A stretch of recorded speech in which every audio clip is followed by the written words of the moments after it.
Hello दोस्तों, MPPSC study classes में आपका स्वागत है। इससे पहले वाले लेक्चर में हमने बात की थी मध्यकाल के साहित्यकारों के बारे में। आज हम पढ़ेंगे मध्य प्रदेश में आधुनिक काल के साहित्यकारों के बारे में। ठीक है दोस्तों, यहाँ है दोस्तों उज्जैन।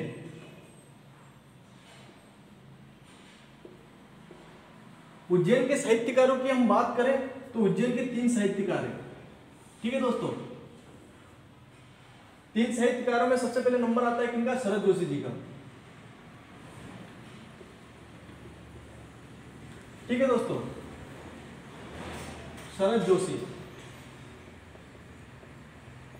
शरद जोशी जी की रचनाओं की हम बात करें तो इनकी रचना है फेमस जीप पर सवार इल्लिया। जीप पर सवार इल्लिया। ठीक है दोस्तों, दूसरी रचना है इनकी फेमस तिलिस्म।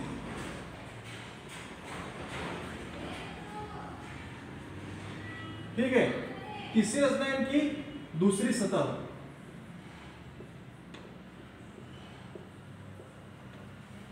सलमान खान की एक फेमस मूवी है एकता टाइगर। इन्हीं के आधार बनाकर इन्होंने एक रचना लिखी, कौन सी? एकता गदा। एकता गदा। एकता टाइगर जैसी फीलिंग आ रही है इसमें, एकता गदा।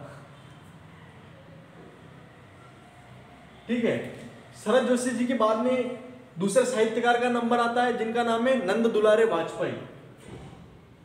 नंद दुलारे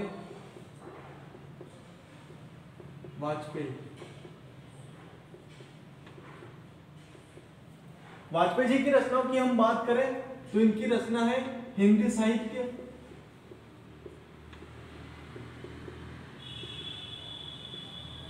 दूसरी रचना है कवि निराला। तीसरी रचना इनकी कवि प्रसाद। चौथी रचना इनकी महाकवि तुलसीदास।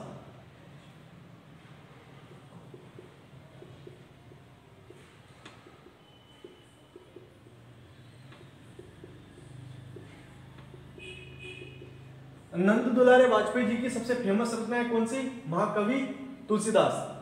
तुलसीदास जी सगुण ब्रह्म के उपासक है, श्री राम भक्ति शाखा के उपासक है तुलसीदास जी।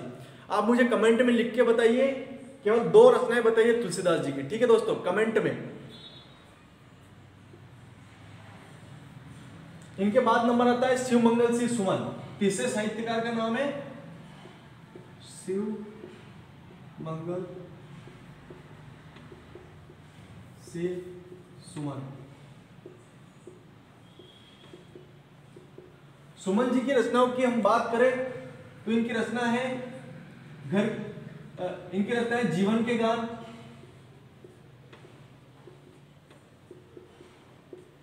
दूसरी रचना है हिल्लोल।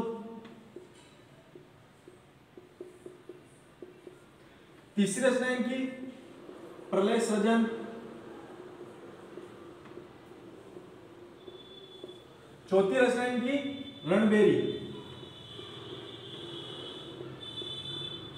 और इनकी एक और रचना भी है दोस्तों, 4 सफिशिएंट है। एक और रचना है इनकी मिट्टी की बारात। आप याद रखने के लिए इनकी एक और रचना भी है मिट्टी की बारात। कई रचना है लेकिन हम कितनी 4 पर फोकस करेंगे, अपनी 4 लेके चलेंगे। ठीक है दोस्तों, इनके बाद आता है ये आगर मालवा के पास शाजापुर।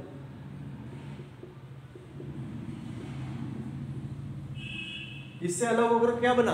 आगर मालवा। कब बना? 16 अगस्त 2013 को।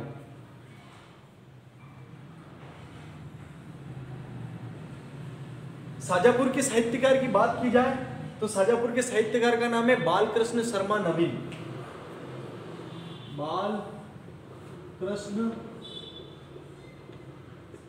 शर्मा नवीन। नवीन जी की रचनाओं की हम बात करें, सबसे फेमस रचना है रश्मि रेखा।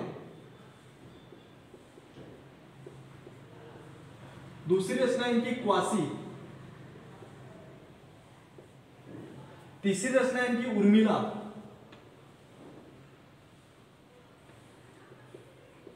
और चौथी रचना इनकी, चौथी और आखिरी रचना है कुमकुम।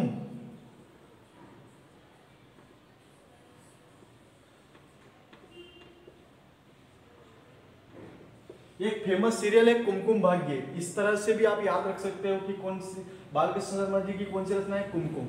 ठीक है दोस्तों, यहां पर है ग्वालियर।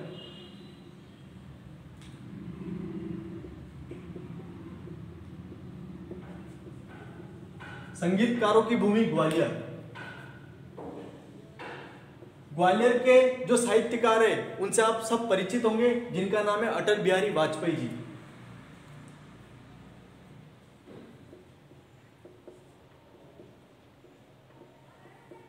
अटल बिहारी वाजपेयी। वाजपेयी जी की रचनाओं की हम बात करें तो इनकी बहुत शानदार रचना है, आप एक बार जरूर देखिए, पढ़िए उन रचनाओं को। उनकी एक जो ये फेमस रचना है ये है क्या खोया क्या पाया, बहुत जबरदस्त रचना है।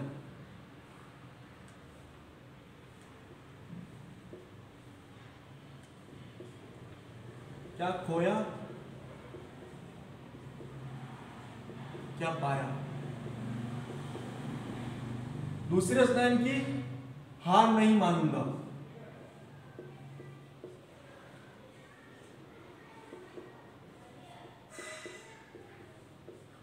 ऊर्जावान साहित्यकार है, बहुत अच्छी रचना है दोस्तों, इनकी पढ़िए जरूर। तीसरी रचना इनकी मेरी 51 कविताएं। और एक और जबरदस्त रचना इनकी अमर आग।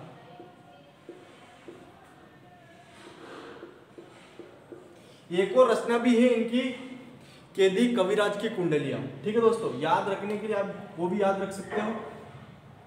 इनके बाद नंबर आता है होशंगाबाद।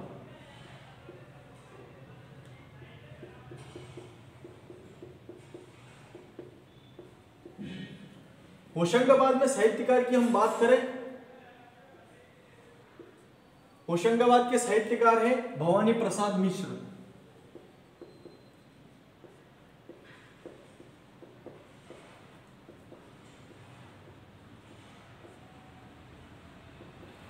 मिश्र जी की रचनाओं की हम बात करें तो इनकी रचना है घर की आग,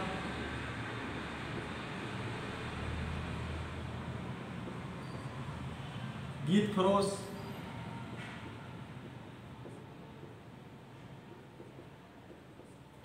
तीसरी रचना इनकी गांधी सप्तशती,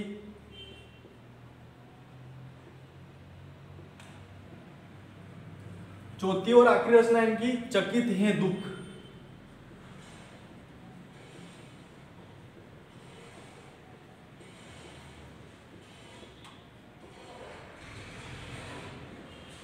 ठीक है दोस्तों, होशंगाबाद के साहित्यकार कौन, भवानी प्रसाद मिश्र। इनकी रचना है घर की याद, गीत फरोश, गांधी सप्तशती, चकित है दुख। ठीक है दोस्तों, यह है मध्य प्रदेश की राजधानी भोपाल।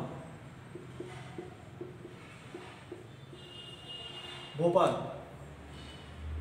भोपाल के साहित्यकार का नाम बताऊं मैं, मुल्ला रमूजी।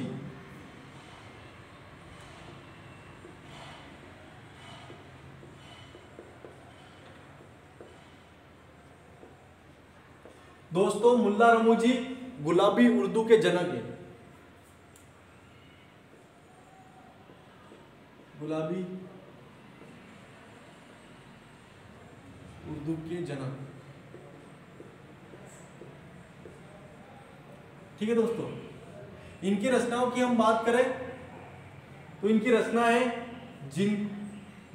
जो रचना जो गुलाबी उर्दू के रूप में इनकी प्रख्यात हुई, उन रचनाओं का नाम है मुकालत ए गुलाबी उर्दू। बहुत जबरदस्त रचना है दोस्तों, जिनके नाम से वो फेमस हो गए। किस नाम से, गुलाबी उर्दू के नाम से। तो इनकी रचना है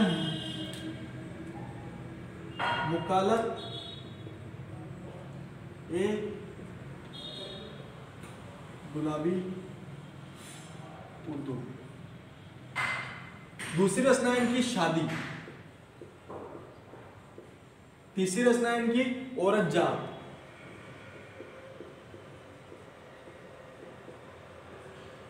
चौथी रचना है इनकी लाठी और भैंस।